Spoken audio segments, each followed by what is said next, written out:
that ass up. Get up and get turned up with Didi in the morning. We get wild a bit. Hey, everybody, let me just tell you something right now. We need to have an interesting conversation, okay? And the reason why is I want everybody to listen up right now, and I want you to think about your life and things that people have said to you. We've seen celebrities say this, right? You'll hear a celebrity say, man, they didn't think I was going to do this, and nobody believed in me, but I believed in myself. Yes. Right? Yes. Don't you, sometimes isn't it a trip to be a lot of people around you, be the naysayers telling you can't do something, you'll never be, you won't do that, and then you end up doing it. Yes. Let's talk about that. I'm gonna open the phone lines up right now, and I want to talk to people who said you wasn't gonna do nothing, you wasn't gonna be nothing, and then you are now, or you couldn't achieve something. Have they said like overcoming the odds type thing? Yes. Okay. That's good. You know, because really, honestly, when you think about that fight that happened, one of the things I loved hearing Logan Paul say when he got it, he goes, if I can do it, you could do it. People didn't think I would do it, blah, blah, blah, blah, blah. And you hear people say this all the time.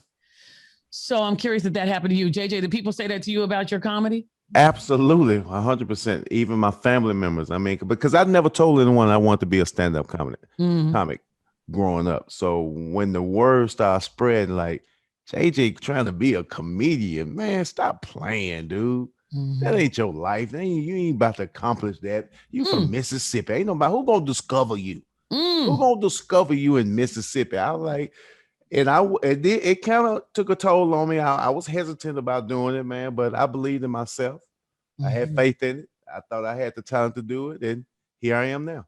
Because people will talk you out of your dream, oh my God. or at least naysayers have you. Even my dad, he was like, man, my dad be like, what'd he say? Anybody can go up there and tell me, but you ain't finna do this for no living. I said, Dad, I mean, I told my parents this is what I want to do. This is my niche. I feel like this is my calling.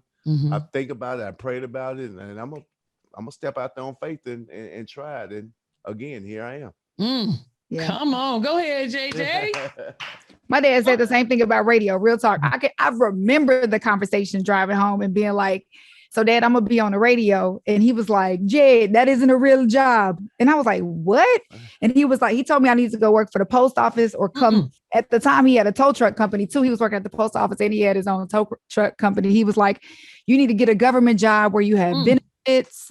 Or he said you could even come drive the tow trucks for me. And I started laughing. He was dead serious. Like my dad was mad that I was going to go into radio. Like he just felt like anything having to do with like entertainment or whatever just was not a legitimate career. He was like, that's only going to last how long? Like a year or two or whatever. You know what I'm saying? And so then now, probably similar to your dad, JJ, now he be in the grocery store telling everybody, you know, my daughter's on the radio. Yeah.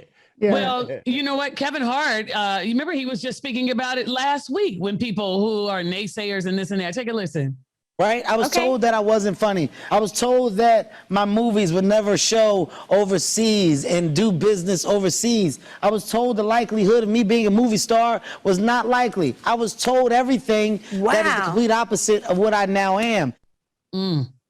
And I feel him on that. Like, honestly, when I first got started in radio, people told me that I started in radio too late. I started in a very, very, very small, I didn't start out in the big markets. I want people to know something. You talk about grinding, working, moving, whatever. Yes. Because I was like, I had to. And people used to tell me I got in radio too late, because a lot of people who get into it at the age of like 16, 17 sometimes, right? And they were like, you're in a small market, you're never going to make it. So I heard that one. Then I heard, oh, you would never get your own morning show. Then I heard you would never get syndicated. I heard so much that I would never do that it fuels me. When in the minute somebody tell me I can't do something, I'd be like, oh, really? It's motivation. Yeah. It motivates you, man. You know, you want to get out there and prove these people wrong, and also prove it to yourself that you can do it. So So here's the deal, you guys.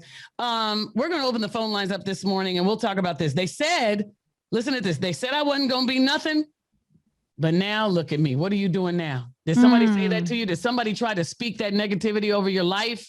And now all of a sudden you're like, I'm doing good. I don't know what you're talking about. I made it. I did what I said I was going to do, or I accomplished. And it has nothing to do just with what you do for a living. It could just be about weight loss. Exactly. It could be about the fact that you said, listen, I'm going to try to get into plays and acting locally. And somebody said, no, you can't. Yeah. right? Because it's anything and everything. People will say that kind of stuff to you. So we want to know right now, you can remain anonymous. They said I wasn't going to be nothing. But now look at me. Man, shout out to I got to shout out to one of my best friends. Seriously, man, she used to get in so much trouble in school, smoking weed, fighting, everything, right? And everybody was like, oh my gosh, she ain't go.